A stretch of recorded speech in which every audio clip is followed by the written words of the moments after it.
자, 그럼 이제 이번 시간은 크랭크 축부터 이야기하면 된다, 그죠? 자, 엔진 제일 아래쪽에 위치한 크랭크 축인데 일단 뭐 세부적으로 생긴 모습은 실제 이 그림에서 조금 알아보기가 힘드니까 바로 뒤에 영상이라든지 실물 사진을 보고 이야기를 드리도록 하고 이거 하나 보고 넘어가죠.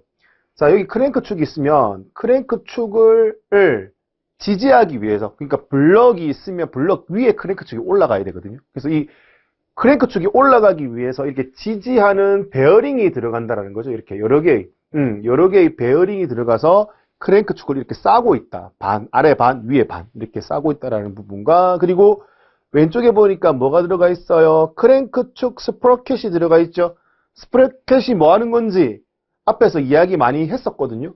위에는 뭐가 있다? 캠축과 연결되어 있는 기어, 캠축 스프라켓이 있다고 했거든요. 그래서 캠축 스프라켓과 크랭크축 스프라켓이 얘가 1이라면 얘가 기어 인수 2가 되겠죠. 2배. 그래서 타이밍 벨트나 체인으로 이렇게 연결이 된다라고 했던 부분인 겁니다. 거기에 보이는 크랭크축 스프라켓이 크랭크축과 연결되고, 자, 그 다음에 이제 오일 실링, 그러면 크랭크축 오일 실이라고 있는데, 자, 이게 들어가게 되면은 블럭 위에 올라가가지고 회전을 합니다. 그리고 안에 엔진 오일이 있고요. 그러면 이제 안에 엔진 오일이 엔진 밖으로 새면 안 되겠죠. 그래서 그 새면 안 되는 부분을, 기미를 유지하기 위해서 이런 고무링이 들어간다. 이렇게 이해를 해 두시면 되겠다라는 부분인 겁니다. 자, 이쪽에도 실 리테이너라고 해서 반대쪽에도 오일이 새어 나가지 않게끔, 그 기밀 유지를 하는 장치가 되어 있다. 이 녀석들이 좋지 못하게 되면은 이제 엔진 바깥쪽으로 엔진 오일이 조금씩 새기 시작한다라는 부분인 거죠. 자, 그 다음에 여기 댐퍼 풀리라는 녀석이 있습니다. 자, 풀리가 뭐냐? 우리 그 발전기, 엔진 크랭크 축이 돌아가면은 발전기가 크랭크 축으로부터 동력을 얻어야 된다, 그죠? 그럼 거기 연결된 벨트가, 이 바깥 벨트가 걸리는 자리를 뭐라고 한다? 풀리라고 얘기합니다. 풀리인데 크랭크 축이 뭐 1342, 1243 계속 폭발을 하게 되거든요. 그 폭발되는 충격을 회전에 좀 완화시키기 위해서 이런 댐퍼, 완충 장치를 포함한 풀리다라고 해서 댐퍼 풀리라고 표현을 하는 겁니다. 그래서 크랭크 축 한쪽 끝에는 뭐가 있다? 이런 바깥 벨트를 걸기 위한 풀리, 타이밍 벨트나 체인을 걸기 위한 크랭크 축 스프라켓, 기어 스프라켓, 그리고 한쪽 끝에는 뭐가 있다? 반대쪽에는 링기어가 있다. 이 링기어가 포함된 뭐 플라이 휠이라고 하는 큰 원판이 있습니다.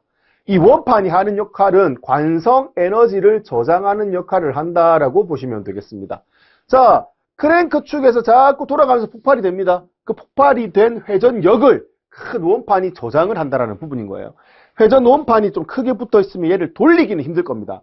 묵직한 원판이 붙어 있으니까. 대신에 한번 돌고 나면은 어떻게 관성력 때문에 계속 돌려고 하는 성질이 있겠죠. 그래서 돌아가면서 터지더라도 얘가 묵직하게 회전을 받아가지고 계속 지속적으로 돌아가기 위한 역할, 이게 뭐다? 플라이 휠이다 라고 보시면 되겠습니다. 자, 이 플라이 휠 바깥에 외주에 큰 링기어가 있는데 이 링기어가 하는 역할은 여기 작은 피니언 기어가 물리게 된다. 이 피니언 기어와 뭐가 연결된다? 모터가 연결되는데 이 모터를 우리 뭐라고 한다?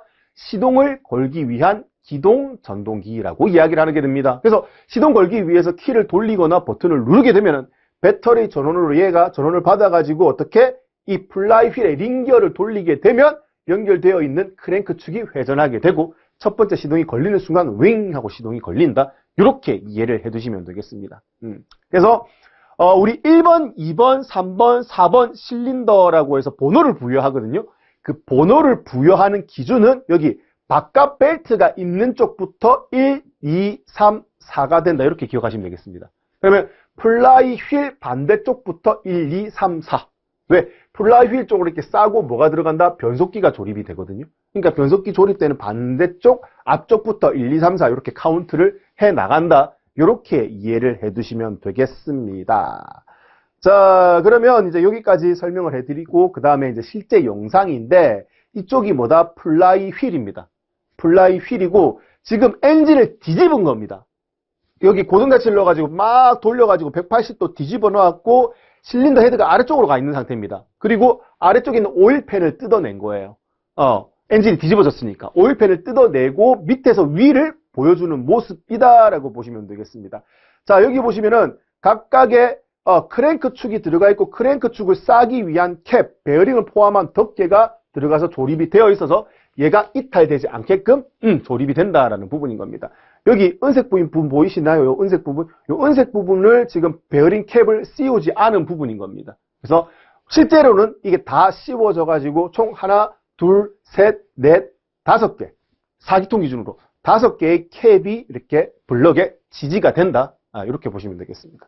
자, 영상을 플레이 해보면 이렇게 돌아간다고요. 이런 식으로. 자, 이런 식으로 튀어나온 부분, 지지되는 메인 부분 있죠. 여기 메인 하나, 둘, 셋, 넷, 5개가 블럭에 지지가 되고요. 회전하면서 이렇게 디귿자로 튀어나온 모양이 있죠. 디귿자로 튀어나온 모양 끝에 이 끝부분에 뭐가 올라간다? 여기 커넥팅 로드 대단부가 조립이 된다. 이렇게 보시면 되겠습니다. 여기 안에 보시면 뭐 있다? 크랭크 축에 구멍 뚫어진 거 보이시죠?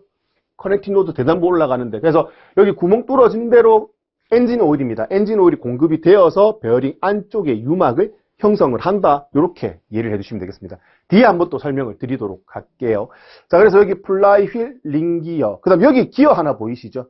크랭크 축에 기어 하나 보이실 텐데 이 기어 앞쪽에 보면은 센서 같은 게 하나 붙어 있습니다. 센서가 붙어가지고 크랭크 축이 얼마만큼 빠른 회전수로 돌아가는지 측정하기 위한 크랭크 각 센서가 여기 붙어 있습니다. 나중에 뒤에 가솔린 전자제어 엔진 할 때 또 설명을 드릴 터이니 그때 같이 보시면 되겠죠.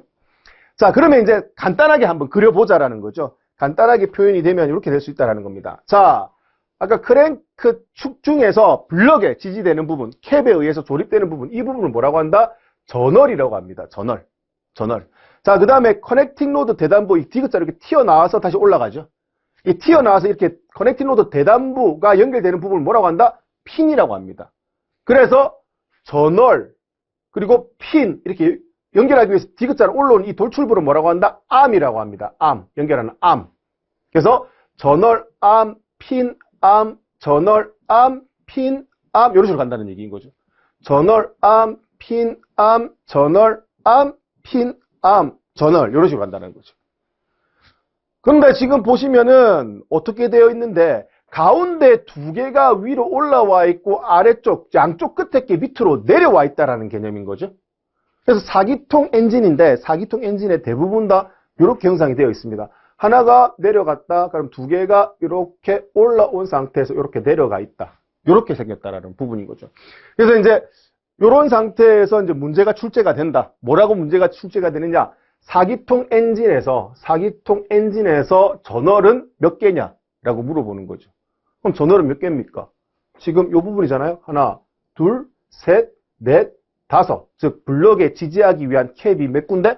5군데 지지가 된다. 라고 보시면 되겠고, 핀은 몇 개냐는 거죠.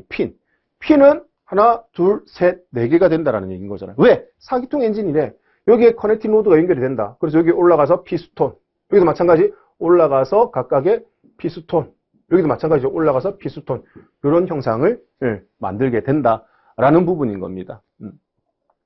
자, 그 다음에 이제 여기에 다이얼 게이지라는 녀석이 있는데 이 다이얼 게이지는 뭐 때문에 이렇게 가운데 저널, 제일 가운데 부분에 이렇게 올려놓았느냐.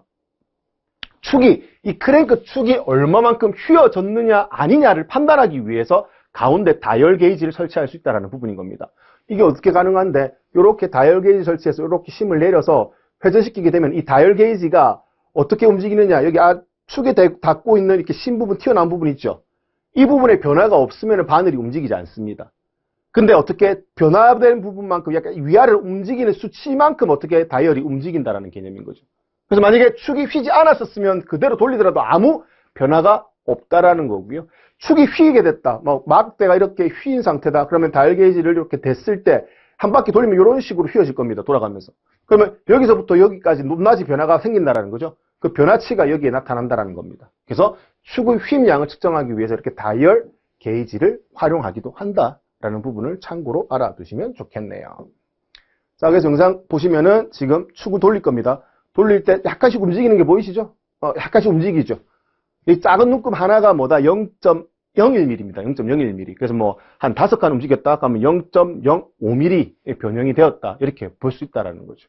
그리고 이제 실제 축의 휘임량은 어떻게 측정을 하느냐? 자, 아까 0.05라고 제가 말씀드렸잖아요. 그럼 요렇게 해서 요렇게 축이 있다. 그러면은 실제 휘어진 양은 요 측정된 값은 여기서부터 여기까지 측정이 되는 거거든요. 실제 휘어진 값은 요 절반입니다. 절반. 맞잖아요. 요렇게 했을 때 휘어졌을 때 요 값만 휘어진 값이거든요. 왜? 한 바퀴 돌렸을 때 아래쪽으로도 밴딩이 되니까.